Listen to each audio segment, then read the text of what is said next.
Pero ate, di ba nga may responsibilidad ka kay Tony? Ikaw din ba, Tony, meron ka din bang responsibilidad kay ate? Minsan din ba nagiging nanay ka rin sa kanya, kagaya ng na-mention niya? Ngayon ba? Parang oo, parang ngayon ganun.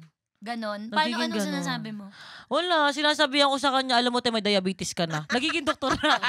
Inaano ko na siya. Ako na nagdadiagnose. Minsan dalawa galit na galit. Oo, tapos, alam mo yun, tayo na sa parking na naglalaplapan kayo, ano ka high school.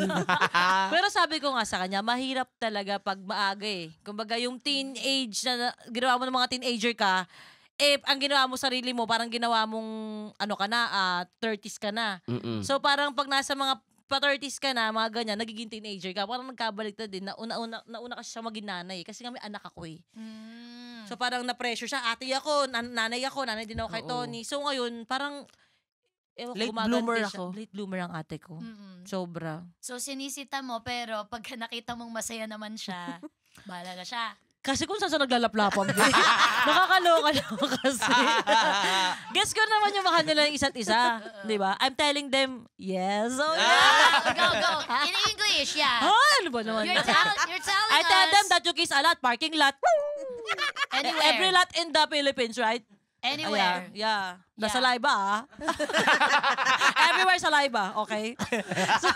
So yun, ganun. Tapos nagjowa pa ng ganyan. Ayun pa yung pinakamahirap na pinakamatindi kong responsibilidad ngayon. Klaruin mo, Tony. Ano yan? Anong Yung nang ganyan, Tony, explain mo. Explain mo. As a translator pa. Okay na eh. Nahirapan Okay na ako sa doktor ako. Ate, may diabetes ka. Yung ito mag-i-explain pa ako. Sabihin ko, ate, kasi wag ka ganyan. Tony, explain mo sa kanya. Hala, mag-i-explain. Mas magaling kang mag-explain eh. Yung sasabi ko, pagod ako ngayon, pagod ako. Napagod ako ang tagal na panahon, ginaganong ko lang. Alam Ako mo, naman. kasabihin niya lang lagi, no, language barrier. Yun lang yung sabihin niya. No, language barrier. Pagod ako magpaliwanag. No. Lagi siyang ganyan. Cute nung dalawa. Wala ba kayong inggitan? Curious ako, wala ba kayong inggitan sa gitna yung dalawa? Yung inggitan siguro na masasabi, hindi naman siya inggitan. Kumbaga, si Tony, kunyari, dinadaan namin siya sa tawa. Kunyari, nung bata ako, ako, baon ko sa school, piatos. Naka-Nova ako. Siya, naka-sweet corn. Yan. Ganyan kami. Tagi-piso? Oo, tagi-piso. Pag may field trip kami, ganyan ha. Si ate, piatos, Nova, ako, sweet corn. Sa akin, laman. Kaya nun may nagluto ang lola ko, no? Kasi sabay yung field trip namin eh. Nagluto yan ng ulam, daming kanin. Di ba? Mga lunchbox na ganyan. Tapos luto ng mga liempo, ganyan. Tapos alam pagbukas ko, hala, puro taba. Hanapin ko pa yung ate ko kasi puro laman yung kanya. Oo. Pero Pero ang noon- ginagawa ko naman, hindi naman ako nagkukulang. Sige, nakainin nyo na itong mga to. Tapos Inaano ko ang naman sa notebook kanila. niya, Katleya. Tapos yung mga pen niya pa dati, yung mga gel na mga yung mga... Ang ganda. Mga magaganda. Ako yung first grading ko, parang blue, red. Susunod yung Katleya. Yung mga pinagtirahan ni ate. Tinatagpi-tagpi ng ko. Writing notebook. Oo, may yung mga, alam mo, kada grading, iba-iba na yung itsura ng ko, iba-iba yung notebook ko. Yung, Frankenstein yung Oo, notebook pa iba-iba. Tapos yung kapag nag-prom, yung sinuot niya, sabi ng teacher, ay, yung suot ng ate mo last year. Oo nga eh. Yung nakakainis. Oo, kasi Kasi hand-me-down. hand-me-down lagi nangyayari. Tsaka ingit na ingit ako talaga sa ate ko kasi number 1 maputi siya. Sa Pilipinas, pag maputi, uy, grabe. Ganyan, ganun. Ingit naman ako sa talent niya kasi siya sumasayaw. Hindi, kumakanta din naman din si ate. Pero ayaw niyang pinagsisinging lesson pa yun ng lola. Kasi naniniwala ang lola ko na magiging beauty queen. Si Ang ate. Yes, ganon. So nung lumaki ako lumaki kami, sobrang inggit na inggit ako kay ate. Pero hindi ko alam, inggit din pala siya sa akin kasi nakakalabas ako ng bahay kahit anong oras. Walang paki sa akin lola ko pag namatay ako, bahala kasi. Grabe ka. Grabe na ka. Basta si Marie nasa bahay. Nasa bintana lang ako, nanonood ako sa kanila. Naglalaro naman ako. Ingit na ingit ako. Oo. Nakakanood lang ako anime, kaya mahilig ako sa cartoons. Okay. Oo, ganun. So, pag-uwi ako, pag-agalit ako, ba't may sugat ka na naman? Ganyan. Ganon. Tapos siya na yung inaano. Yun nga, kinakalamansi ng lola.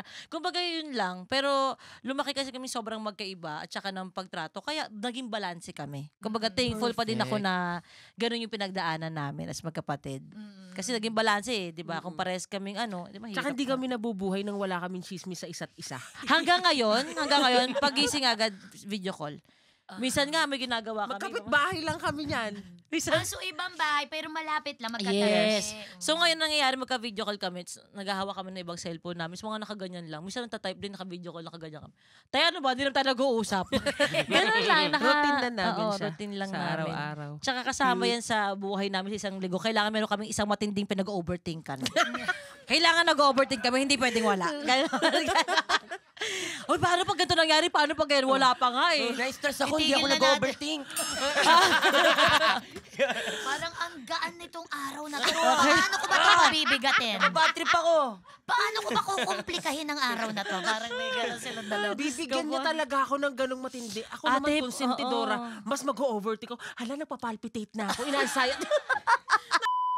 Huwag kayo mag-usap, magkapatid. May nagsabi na, huwag muna kayo mag-usap. Oo. Kayong dalawa nagbibigayan kayo. Oo nga, no? Sample lang kita ng mga in-overtake namin. Gusto Oh, mo? sige, maliit lang. Maliit tapos biglang lang, oo. lumaki. Kunyari, mangyayari, di ba may naputol na ano, China Sea. Ah. Philippine si ate, mag-asikaso tayo ng visa. O, feeling ko talaga, nagkakonta kami. Paano pag ganito?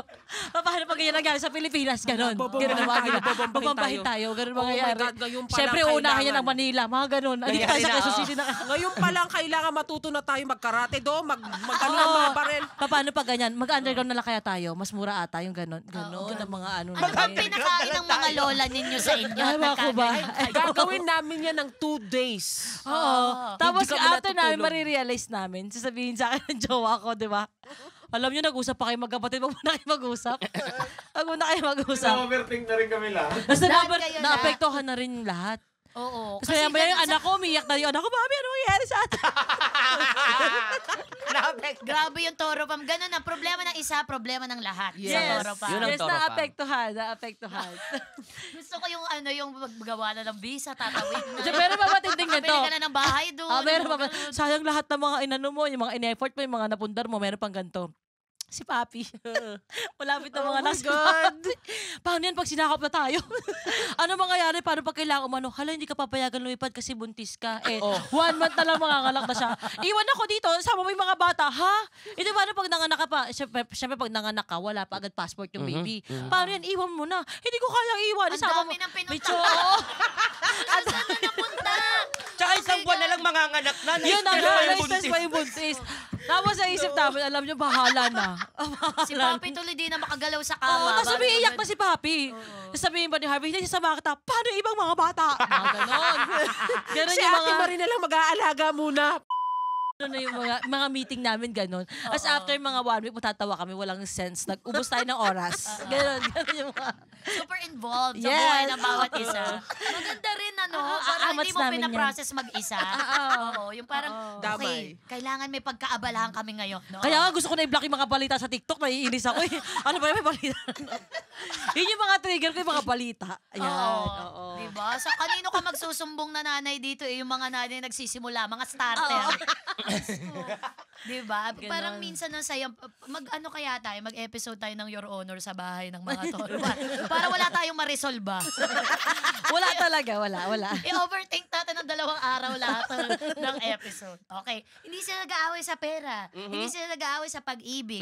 Parang lahat ng gawin ni ate, may intindihan. Lahat Supporting each other. Oo, pero meron ba kayong isa, kahit ano ito, na issue, na talagang, ay, parang hindi na kami magkakabati ni ate, or nakakairita talaga to si Tony, hindi talaga pwede. Isa, kahit isa lang, na talagang, Ano bang hindi natin sobrang pinagkaano? nakakainis! Yung ganon. Wala kasi lahat pinag-uusapan namin eh. Pero yung sa pera, napagdaanan natin yun, te. Oo. Di ba? Napagdaanan na, kumbaga, na-resolve din. Oo. Meron Pero- din normal naman ata, no? Yung, Yes. pero sa madaling salita, walang hindi nalampasan. Walang hindi Oo, na eh. lang Kasi pagdating sa lalaki, napagsabihan niya ako. Oo. Tapos hindi ako sumunod, hinayaan niya ako magkamali. O siya din, pinagsabihan ko siya. Mm-mm. Nakaaway ko yung partner niya before. Hinayaan ko din siya. Hindi din sila naging okay. Kami pa rin magkasama. Kumbaga, ang naging ano na kasi ni ate, pag mantra niya sa family is, alam mo na yung baho, alam mo na yung pangit na ugali, magyakapan na lang tayo ng bawat isa. Yes. Tanggapin na natin. At saka, tingnan natin na, kung maging parte tayo ng growth ng bawat isa. Yes. Ganon Oo. kami. And pagdating naman sa anak niya, yung sa sayo lang, hindi sa pamangkin, pinapayagan niya akong disiplinahin. Yes. Kung pag sabi ko sa kanya, kapatid, pag didisiplinahin ko si Tyrone niya, hayaan mo lang ako. Yes. Hindi, pero ako din kasi ang lumapit sa kanya. Kasi nung buntis ako, biglang nag-overthink na naman ulit ako. Pero normal naman sa buntis Normal yun. naman. Normal naman. Akala ko Oo. nag-apply ka na naman ng visa. Hindi na yan. Ngayon na nangyari, sabi ko, bigla siyang tutulog to si ate. Sinisiw siya, ate, miyak ako. Sabi niya, bakit? Sabi ko, te, pakinggan mo ko. Sabi ko, te, paano gagawin ko? Kasi wala akong idea kung paano maging nanay. Napansin ko kasi, kami, pag nagagalit yung nanay namin, lumalapit kami sa barkada. So sabi ko, pwede ba nga mangyari sa atin? Kasi gusto ko lumaki pa din ng anak ko ng palo eh. Yung sa tamang, tamang generation sa kamay, natin, yes. sa puwet. Gusto ko sa tama lang. Kasi lola ko, tutulak na lang ako ng hagdan bigla eh. Bigla. Oo, ganun lola ko eh. Sikmura ang Sisig ko, naglalakad ka Asan lang ba ng si bigla. Lola? Okay pa si Patay na Lola. po. Patay na si okay. Lola. Kaya hindi na siya makakaribat talaga. Wala na yung sinanay. Ano na siya. So ngayon, ang eksena, bigyan niya lang ganun ang lola ko. Kaya sabi ko, ayoko naman ng ganun. Pero gusto ko palo. Baka pwedeng ikaw ang pagalit. Disiplina. Para sa akin siya close. So ganun kaming lumaki. So dadaling kita kay Mama Marie. Ganyan-ganyan. Yes. Tapos napansin ko, very peke siya pag ganyan sa atin. Super babe, super opo. Pero pag nasa akin yung anak ko, Mami, alam mo, ganyan, sobrang totoo naman siya. So sabi ko, titulungan mo ko. And naging effective siya. Naging Bata effective pa lang siya. si Tyrone niya. Lahat sila tumatawa kapag kapag nagagalit ako. Kasi may way ako sa mga bata eh. Pinapakita ko sila, nasasabihan ko, alam nila pag galit na ako, pag ganito ang itsura ko. Alam mo, ginagawa na ate, pinapanipis. Kaganyan. Galit na ako. Galit na ako. Maganda na yung namin ka, galit na. Nawawala yung upper lip. Manginginig na yung kamay ko. alam Pag gumanyan na ako, yun na sila. Parang simisminsi na Tsaka talaga siya, ako. nagiging zombie siya. Nagiging zombie siya. Bigla siyang gumagano. Parang isang village ang nagpalaki sa mga bata. No? Yes. You know!